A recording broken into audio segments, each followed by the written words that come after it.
Sa isang Facebook post na ito ng Ospital ng Lungsod ng San Jose del Monte sa Bulacan nagsimula ang palitan ng diskusyon sa mga netizen.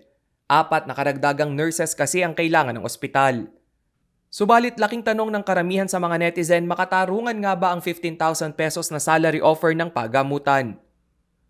Patutsada ni Trina Trillana, masyadong delikado ang sitwasyon ng mga nurse ngayong COVID-19 pandemic para tapatan ng halagang 15,000 pesos. Ayon naman kay Neil Bukayan, tila isang insulto ang pasahod para sa mga nurse. Kaya hirit ng karamihan, bigyang hustisya ang pagod, sakripisyo at dedikasyon ng mga nurse na sumasabak sa health crisis ng ating bansa. Base sa Department of Labor and Employment, ang isang entry-level registered nurse sa bansa ay may average na sahod na 8,000 pesos hanggang 13,500 pesos kada buwan. Sa mga government hospital, nasa 13,500 ang buwan ng sahod, habang 10,000 pesos naman sa mga pribadong pagamutan.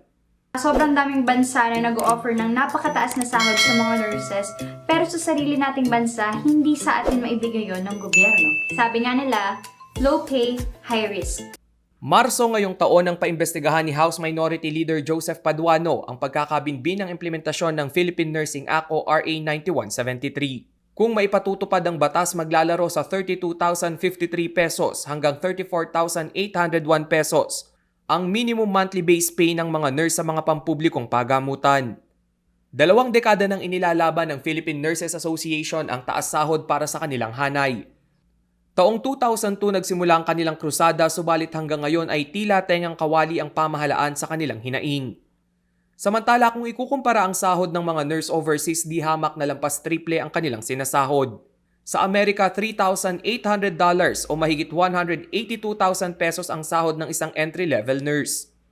1,662 pounds naman sa United Kingdom, katumbas ito ng 110,000 pesos.